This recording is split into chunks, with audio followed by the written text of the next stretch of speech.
Okay friends, so welcome to this lecture. तो आज हम लोग सेमाई पोस्ट इंडिपेंडेंस सेमाई इंडियन इकोनॉमी की क्लास कर रहे हैं। Okay, it's a mixed combined class. तो ये पोर्शन जो है हमारा इंडियाज इकोनॉमी सिंस इंडिपेंडेंस, ये आपको ब्रीफ ओवरव्यू प्रोवाइड करेगा before we graduate towards Indian economy portion, जहां पर हम स्पेसिफिक वे में पढ़ाई करेंगे। लेकिन आज के क्लास में we will be getting a very brief overview कि कैसे इंडिया की जो इकोनॉमी है 1947 से वो कैसे मैच्योर हुई, कैसे ग्रो हुई, what were the pitfalls, what were the successes, वो सारी चीजें हम डिस्कस करेंगे। ओके, सो इस क्लास को हम लोग दो पार्ट में डिवाइड कर रहे हैं। एक बिफोर 1991। सो 1991 जो है एक लैंडमार्क इवेंट है, वहां पर इंडिया की जो इकोनॉमी है वो फाइनली ओपन हुई थी। तो उसके पहले 1947 से 1991, और जो सेकेंड पार्ट ऑफ क्लास है that will be between 1991 to 2022। Okay, 2022 तक। और उसमें भी 2022 को मैं दो पार्ट में डिवाइड करूंगा, प्री कोविड और पोस्ट कोविड में। ओके, 2019 से पहले कैसा इकोनॉमी थी हमारी, what were the what were the challenges, what were the way in which the economy was directed, और पोस्ट कोविड क्या क्या चेंजेस आए। पोस्ट कोविड बहुत सारे चैलेंजेस आए थे, जिसको राइज अप करने के लिए, to rise up those challenges, government ने कुछ ड्रास्टिक मेजर्स लिए थे। उसके बारे में भी हम बात करेंगे। Okay,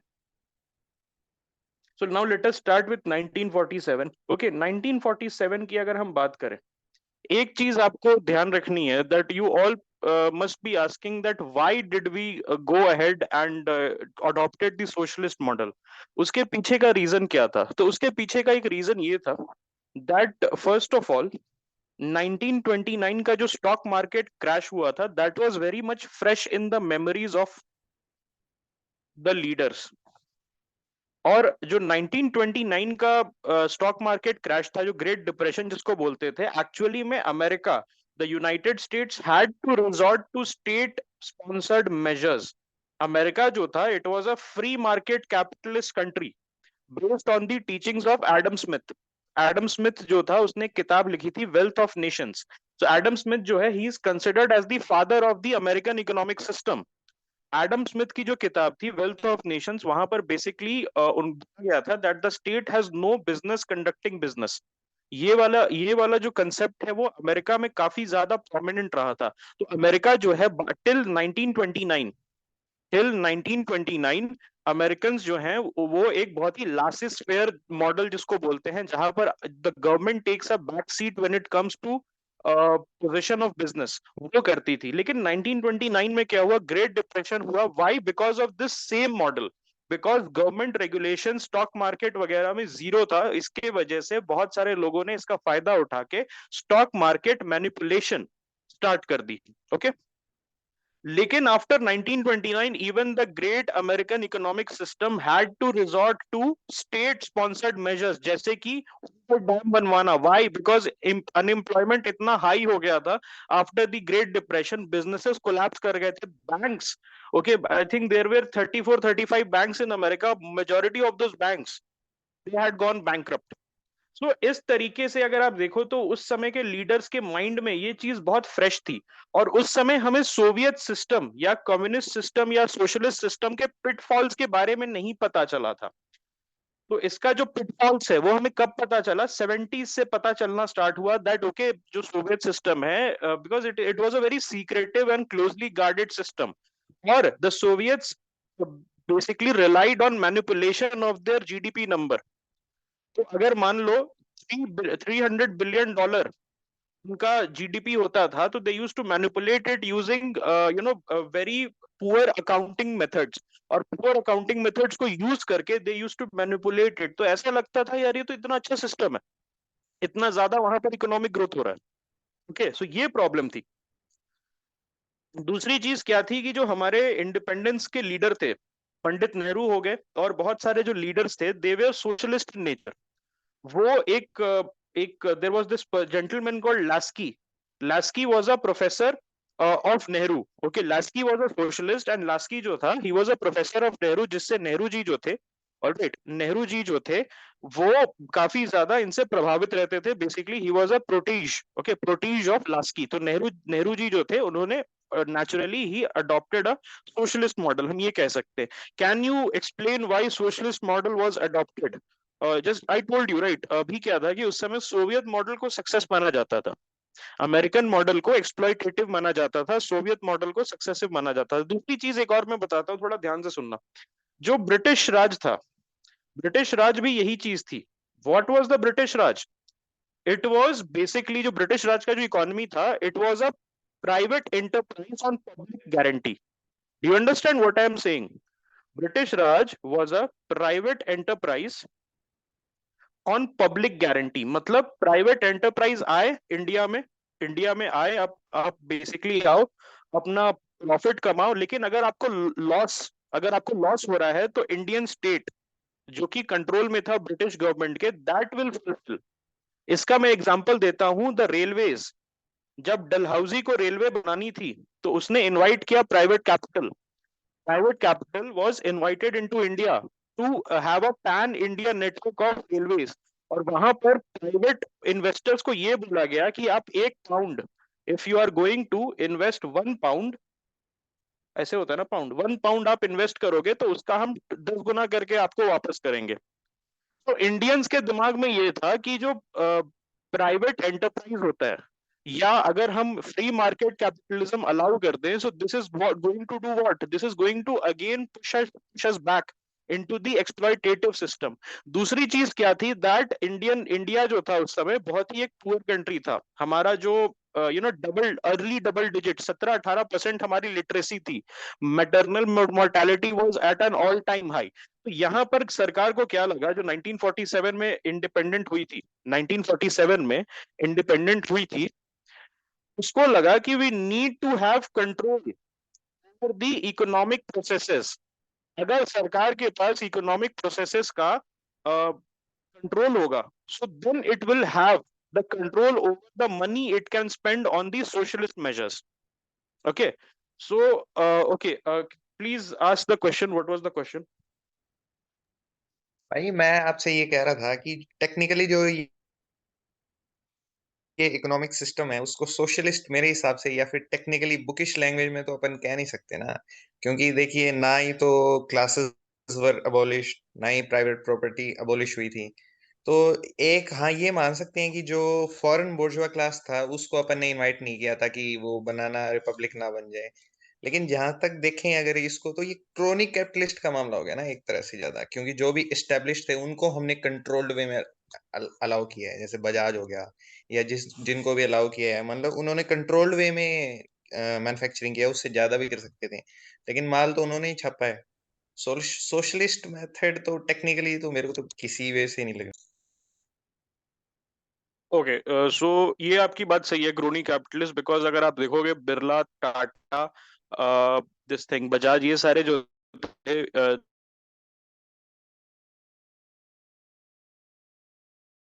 design, okay, this was not something that Nehru wanted, but उस समय क्या था, जो नेहरू फैमिली थी, it was an elite family, okay, and they used to move in these circles, जो एलीट सर्कल्स होती थी, जिसमें बजाज, जामन लाल बजाज वगैरह, और आपके जो बिरला बिरला साहब थे वो, और जो आपका ये टाटा, ओके, टाटा जो थे बेसिकली, तो वो basically they used to move in that circle, तो दोस्ती थी, ओके। और प्लस ये जो सारे थे प्री इंडिपेंडेंस टाइकून्स थे, उनका जो पैसा आया था, it was made in the late 1800 and the early 1900s। ऐसा नहीं था कि आफ्टर इकोनॉमी वो आए थे, और उनको भी दिक्कत हुई थी, ऐसी बात नहीं है कि इस सिस्टम से उनको दिक्कत नहीं हुई थी। एक्चुअली में एक स्टोरी है कि टाटा गए थे नेहरू के पास में विद द प्लान कि हम इंडिया को एक मैन्युफैक्चरिंग सुपर हब बनाएंगे। Tata is ready to invest, okay, in in making India manufacturing super hub. उसके लिए प्राइवेट कैपिटल को, सरकार को प्रमोट करना था। तो entire time that Tata, JRD Tata जो थे, he was talking to Nehru. Nehru was looking out of the window and watching the birds. तो टाटा ने बीच ही में अपने आप को रोक के बोला that mister prime minister, I think that you are not interested, and इसीलिए I I wish to take my leave. तो he said no no, please continue. But आपको ये समझ में आ जाना चाहिए कि व्हाट वाज बेसिकली, नेहरू जो थे, बहुत ही नॉन चैलेंट उनका बिहेवियर था when it came to entertaining private capital and entertaining private network, okay, या private enterprises. सो इसके पीछे का रीजन हमने डिस्कस कर लिया। आफ्टर इवन दैट, अगर आप देख सकते हो तो कोलोनियलिज्म में, ओके, एंड डीकोलोनाइजेशन का जो वेव हुआ था, that was actually resisted by the capitalist. Because capitalist को रॉ मटेरियल्स चाहिए थी, कैपिटलिस्ट को चीप लेबर चाहिए था। तो वो नहीं चाहते थे कि इंडिया वगैरह जैसी कॉलोनीज है, या अफ्रीका की जो कॉलोनीज है, साउथ एशिया की कॉलोनीज है, साउथ ईस्ट एशिया की कॉलोनीज है, वो इंडिपेंडेंट हो। एक तरीके से जो रिएक्शन आया, that was very much anti colonial, that was very much anti capitalist. Okay, so आपको समझ में आ गया, राइट? अब इस पे डिबेट करके कोई फायदा नहीं है। क्या अगर हम 1947 में कोका कोला को ले आते इंडिया, या अगर हम 1947 में अलाउ कर देते, क्या हम आज कहाँ रहते? नहीं भाई, every person, every man is a basically a product of his times. What Nehru did, what Patel did, what Subhash Chandra Bose did in the 1940s, that was influenced by what was going on and what they thought best according to the needs of the time. Now let us judge those people, okay, for what they did. Okay, उनकी गलती थी बहुत सारी, that is something that we need to discuss. लेकिन ये कहना कि socialist model जो है उसको नहीं लेना चाहिए था, दैट वाज, मैंने बताया ना, 1929। उस समय तक किसी को नहीं पता था दैट द सोशलिस्ट मॉडल जो है वो एक मैनिपुलेटेड मॉडल है। It is a bureaucratic nightmare. किसी को नहीं पता था। Only when we had a 20 25 30 years of experience under the socialist model, तब हमें रियलाइज हुआ that this is not going to cut it. Okay, that this is not going to cut it. Okay, अब हम थोड़ा सा technicalities पे बात कर लेते हैं। तो 1947 से 1991 के बीच में दो मॉडल जो थे उसने डोमिनेट किया इंडियन सर्कल्स को। एक था मिक्स्ड इकोनॉमी मॉडल और एक था license Raj model. Okay, so mixed economy model जो है, इट्स बेसिकली जहां पर state will take the centre stage. State is going to take the wheels, and state is going to take the center stage, and it will be supported by a private sector। तो private sector जो है उसका एक supporting role रहेगा, और private sector को इस तरीके से लीवे नहीं दे सकते थे ताकि प्राइवेट सेक्टर स्टेट से compete करे। प्राइवेट सेक्टर को ये बोला गया in the mixed economy model that okay, see, we are allowing you to exist. हम आपको अलाउ कर रहे हैं एग्जिस्ट करने के लिए, that doesn't mean that you start competing with us. So ये चीज जो थी 1950s और 1960s में, और initially when the mixed economy happened, तो हम we went with the 5-year plans. This was based on the Soviet model। जो न्यू इकोनॉमिक पॉलिसी थी, NEC थी, सोवियत यूनियन की, which came in 1922 and which was basically implemented by Stalin from 1930s, and this transformed the Soviet Union to an industrial powerhouse। सो उसी के basis पे हमने क्या 5-year plan हमने start किया। इसको क्या बोलते हैं? Can anyone tell me what is the word use for this kind of economy? 5-year plan वगैरह जो होता है उसके लिए क्या वर्ड यूज करते हैं? Command economy. इसको हम लोग बोलते हैं कमांड इकोनॉमी। तो कमांड इकोनॉमी क्या होता है? बेसिकली नेक्स्ट 5 year तक the government is going to declare कि कौन कौन से सेक्टर्स में, कौन कौन से सेक्टर्स में हम पैसा डालने वाले हैं। क्या हम एग्रीकल्चर सेक्टर में पैसा डालने वाले हैं? क्या हम सर्विस सेक्टर में पैसा डालने वाले हैं? क्या हम may be are we going to put the money in agriculture, manufacturing, services, industry, कहाँ डालने वाले हैं? Education, health. तो वो पहले ही सरकार डिक्लेयर कर देती है। Why? Because it gives the government a sense of control. इसकी फैलेसी भी है, इसका प्रॉब्लम भी है, बिकॉज ये जो 5-year प्लान है उसके उसमें क्या होता है, इमरजेंसीज का ख्याल ज्यादा नहीं रखा जाता है। अगर हम एक कमांड इकोनॉमी है, 5-year प्लान है हमारा, कोविड जैसा कुछ आ गया, we can not course correct. Correction becomes a headache.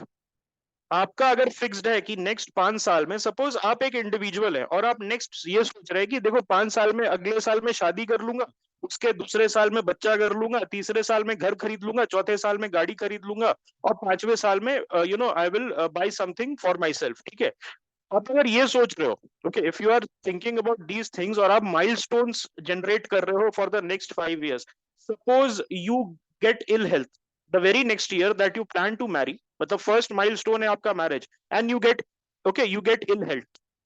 फिर द नेक्स्ट ईयर आपने बोला ठीक है, मैरिज को मैं थोड़ा सा पुश कर देता हूँ, अपने लिए कुछ नहीं खरीदता हूँ। उसके बाद आपने जो पैसा बचाया था, ओके, पैसा बचाया था, वो उसी हिसाब से बचाया था कि नेक्स्ट ईयर्स में मुझे क्या करना है। तो it becomes very difficult, it becomes rather difficult to course correct when any act of God like COVID happens. Okay, COVID को हमने क्या बोला था? It's an act of God. Okay, ये extraordinary circumstances है. This was an emergency. War हो जाए, तो वॉर हो जाए तो course correction is not very much possible in a planned economy, in a command economy. Okay, because allocations are fixed. Allocations आपके fixed होते हैं, प्लानिंग आपकी फ्लेक्सिबल नहीं होती है. आपको पता है तीसरे साल मुझे एग्रीकल्चर सेक्टर में इतना पैसा डालना है. Okay, so I am going to generate. अब यहां पर प्रॉब्लम क्या है? दो चीज होती है, सप्लाई साइड और डिमांड साइड. थोड़ा ध्यान से सुनना. 5 ईयर प्लान में सप्लाई और जब when you are part of command economy, तो जो सप्लाई होता है और डिमांड होता है, both are in control of the government. Government दोनों चीजों को कंट्रोल करती है ताकि जब मैं मनी जनरेट करूं, ओके, जब मैं मनी जनरेट करूं तो मैं उसको इन्वेस्ट भी कर सकूं. Okay, unless and until I, as the state, as the government, do not have control over the generation of revenue, तो पॉसिबल ही नहीं है. ओके, पॉसिबल ही नहीं है कि मैं उसको उस तरीके से इन्वेस्ट कर सकूं अपने हिसाब से. That is the problem. तो वहां पर यही प्रॉब्लम थी कि इतना फ्लेक्सिबिलिटी नहीं थी. तो इमरजेंसी सिचुएशन आया. 62 वॉर, 65 वॉर, देन 67 में economic crisis. Okay, famines. We got a very bad case of drought and famines. इसके चलते लिटरली द इंटायर 60s जो है हमारा 30 में गुजरा. We actually went back on our promises, which whatever we had made, कि हम इतना परसेंट सर्विस सेक्टर को बढ़ाएंगे, इतना परसेंट हम एग्री को बढ़ाएंगे, इतना परसेंट मैन्युफैक्चरिंग को बढ़ाएंगे. तो 60s जो था, because of so many emergency, 62, 65, famines of 67, उसकी वजह से क्या हुआ, हमारा जो पूरा प्लान था वो प्लान चौपट हो गया. ओके, और इसीलिए हमें क्या इंट्रोड्यूस करना पड़ा, plan holiday. We were forced to include plan holiday, जहां पर हमारा जो पैसा था that was routed basically tackle emergency measures. दूसरी चीज क्या थी, लाइसेंस राज. अब यहां पर देखो, मैं तीन चीजें आपको बताता हूँ. What happened in the 50s, what happened in the 60s, and what happened in the 70s. So 50s जो था, it's actually a very good time for us. Not because we were some economic geniuses, but simply because हमारा जो base था starting करने के लिए, okay, जो base हमारा था, it was so low कि हम जो whatever growth we had, okay, we had around 5-6% of growth. Whatever growth we have वो हमको बहुत ज्यादा लगा. तो लेकिन that was where हमारी जो थिंकिंग थी, दैट कुड नॉट कर नहीं पाई कि यार ये 5-6% ग्रोथ क्यों रहा है. हम ये समझ ही नहीं पाए कि why this 5-6% growth is happening. अब एग्जांपल के तौर पे, suppose you are a fat boy और you are a fat individual, आप बहुत मोटे हो. अगर आपने you are carrying a lot of fat और आप 1 महीने जिम गए, तो you will see lot of great results. अचानक से आपका बहुत सारा वेट कम हो जाएगा. आफ्टर दैट आपको बहुत तकलीफ होगी वेट लूज करने में. सपोज यू आर 100 किलोग्राम्स और आपका 100 kg फैट है, तो आप 1 महीने जिम गए तो अचानक से you will see a drop to 80 kilos. Okay, क्योंकि आपका you are carrying a lot of water weight and lot of fat. लेकिन 80 से 75 करने में बहुत टाइम लग जाएगा. यही चीज हमने नहीं समझा, वी डिडंट अंडरस्टैंड कि हमारा बेस ही इतना कम था कि कुछ भी इनपुट डालते, any input we would have given, तो हमारा 5-6% हो जाता, because the base was so low. और उसके बाद ये चीज हमें 60s में पता चली. when the real economics started to take shape, when the real economy started to take shape, तब हमें पता चला यार जो 5-6% हमने 50s में, जो हैरोड डोमार मॉडल था. कौन सा मॉडल था? Harrod Domar model. If you guys remember, then we had a Mahalanobis model. तो सेकंड मॉडल याद है आपको, Mahalanobis model. The first was the Harrod Domar model. तो उसमें हमने थोड़ा भी इनपुट डाला to a base which was at zero, तो हम we were able to reach 5-6%. Okay, तो ये प्रॉब्लम थी. This was the problem that we did not understand. Okay, जैसे होता है, suppose it is very easy to score 80% marks, लेकिन 80 से 90% इज टफ, 90 से 95% इज टफ, और 95 से 99% लाने में बहुत पसीने छूट जाते हैं. ये चीज आपको ध्यान रखनी है. जो हैरोडोमार मॉडल था, it relied on agriculture, okay, agriculture को स्ट्रॉन्ग करने के लिए, स्ट्रेंथन करने के लिए। एंड देन जो आपका मालानोबियन मॉडल था, वहां पर इंपोर्ट सब्सटीट्यूशन वाज डन कि हम जो इंपोर्ट है उसको कम करेंगे, इंडिया में ही चीजें बनाएंगे, और बेसिकली जो पैसा हमारा कॉफर से जा रहा है, जो हमारा पैसा कॉफर से जा रहा है, उसको रोकेंगे। प्रॉब्लम यही थी कि फिफ्टीज में हमने ये बात समझी ही नहीं कि भाई तुम अगर पैसा फेंक भी देते इकोनॉमी में, तो economy would have grown because we were literally starting from zero. But when we reached a certain maturity in the first decade, we realized in the 60s that our economy and the economic model was not adept. Okay, it was not adept to handle the stresses. तो stresses क्या क्या आया? 62 war, 65 war. Okay, then 67 famines. So this was the problem. हमें पता ही नहीं चला fifties में। Fifties was a very good period for us. India was a non aligned movement, we were flying through the world. Okay, Nehru ji जो थे statesman थे उस समय, स्टेट्समैन का दर्जा उनको मिला हुआ था। He was a very popular leader on the international stage, on the global stage.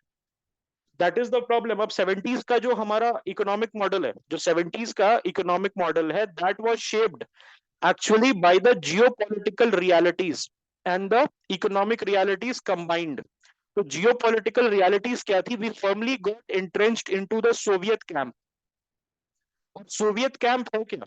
आपको याद है, मैंने आपको सिनो सोवियत स्टेट का जो क्लास लिया था उसमें मैंने बताया था सोवियत यूनियन जो है वो हैवी ब्यूरोक्रेसी पे डिपेंड करती है, और इंडस्ट्रियलाइज्ड वर्कर्स के लीडरशिप पे। एक एजुकेटेड इंडस्ट्रियलाइज्ड वर्कर्स क्लास जो है, worker class which move to cities from rural areas, and a heavy bureaucracy. The Soviet जो सिस्टम है, that is actually shown, that is actually reflected by a very heavy bureaucracy. और वो जो heavy bureaucracy है, that got reflected in the 70s। जो world famous Indian babus हैं, तो जो का खून चूसते हैं, वो जो है ना, एक बना हुआ है कि IAS officers and the Indian bureaucracy, वो बेसिकली इंडिया का ग्रोथ इम्पीड कर रहे हैं। तो ये जो इमेज है एक्चुअली सेवेंटीज में बननी स्टार्ट हुई। आपको मैंने बताया था 71 वॉर में हमने ट्रीटी ऑफ फ्रेंडशिप साइन किया था यूएसएसआर के साथ। वो साइन करने के बाद जो यूएसएसआर है उसका intervention into the Indian system, Indian political and economic system multiplied. Political system में क्या आया? आपने देखा emergency, 42nd amendment act, inclusion of secular and socialist in the preamble. Fundamental duties, FD कहां से आया? फंडामेंटल ड्यूटीज कहां से आया? This is borrowed from USSR only. ये हमारा ओके, बेसिकली पॉलिटिक्स में, जो हमारा पॉलिटिक्स है उसमें यूएसएसआर का इंटरफेरेंस तो था ही, उसके साथ साथ उसका इंटरफेरेंस हमारे इकोनॉमी में भी था। इकोनॉमी में भी हमारे यूएसएसआर का इंटरफेरेंस बहुत ज्यादा था। उसके लिए उन्होंने क्या किया? तो सबसे पहले nationalization started to happen Indira Gandhi के अंदर। लेट 1960 से ही nationalization started to happen. Banks का नेशनलाइजेशन हैपन, कोल फील्ड्स का nationalization happen. Banks was under a lot of private investors. उनसे बैंक जो है 4-4 करोड़, 5-5 करोड़ रुपए कंपनसेशन पे करके, depending on the size of bank, हमने मेजोरिटी ऑफ दी बैंक्स को नेशनलाइज कर दिया। उसके बाद हमने कोल फील्ड्स को नेशनलाइज किया। कोल फील्ड्स जो था that was under private investors as well. Okay, तो ये जो आपने देखा होगा अब गैंग्स ऑफ वसेपुर में जो बोलता है कि बंदरबाट शुरू हो गया, दैट बंदरबाट started when the nationalization of coal fields happened. The privy purse, okay, the privy purse और the privy purse got cancelled. तो ये जो था, ये सोवियत यूनियन का इंटरवेंशन था हमारे पॉलिटिकल एंड इकोनॉमिक सिस्टम में। ओके, हम इसको ऐसे पढ़ सकते हैं। ऑल राइट, सो ये चीज आपको समझ आ गई। I will show you something. Okay, I will show you something. एक, so this is the income tax bracket. Okay, income tax bracket during the 1970s. This was after we signed the treaty of friendship. तो आप देख सकते हो, अगर आप 10 लाख रुपए कमाते हो, अगर आप 10 लाख रुपए कमाते हो, तो 9,33,800 rupees, that is 93.3% of your total income will be taken away by the state. State आपका मेजोरिटी इनकम लेके चला जाएगा। ओके, सो ये क्यों था? Because capitalist are evil. अगर आप देखोगे तो 10 लाख रुपए उस समय कौन कमाता था?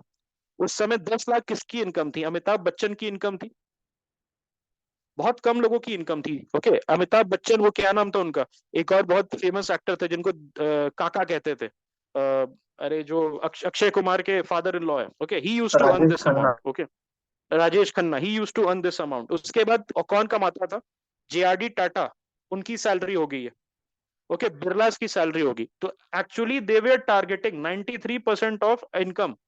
इसको लेके ये किसको टारगेट कर रहे हैं, ये एक्चुअली टारगेट कर रहे हैं, ये एक्चुअली टारगेट कर रहे हैं जो अल्ट्रा रिच है, उनको टारगेट कर रहे हैं।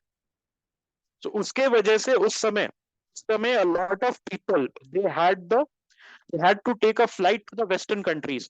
अगर आप देखोगे इंडिया का जो जाना, इंडियंस का जाना उधर, वो ऐसे हुआ इन द 1900 से लेके 1950s तक। कौन गया, majorly people who were looking for low and jobs और पढ़ाई करने के लिए जो जाते थे। From the 1960s, from the 1960s कौन गया, 1960s highly educated people started going. उसके पीछे का रीजन मैं बताता हूँ, थोड़ा ध्यान से सुनना। हमने बात की थी महलानोबियन मॉडल की। महलानोबियन मॉडल, तो पीसी महलानोबिस जो थे, he was an adviser to Nehru, और स्टैटिस्टिकल एडवाइजर थे, और उन्होंने ही Indian Institute of Statistics Calcutta में जो है उसको स्टार्ट किया था। तो महलानोबियन मॉडल में नेहरू को क्या एडवाइस दिया पीसी महलानोबिस ने, that you invest in tertiary education. आप बनाओ एम्स, आप बनाओ आईआईएम, आप बनाओ आईआईटीज। तो ये हम क्या कहते हैं, these are the temples of modern India, but actually this led to the brain drain. अब ध्यान से सुनना what I am going to say. IIM, AIIMS, IIT, हम एक पुअर कंट्री थे, we were a very very poor country, और हमारे पास लिमिटेड रिसोर्सेज थे टू स्पेंड। बाकी सारी कंट्रीज, कोरिया, चाइना, इन्होंने कहां पर पैसा लगाया, प्राइमरी एजुकेशन, एबीसीडी पढ़ाने में।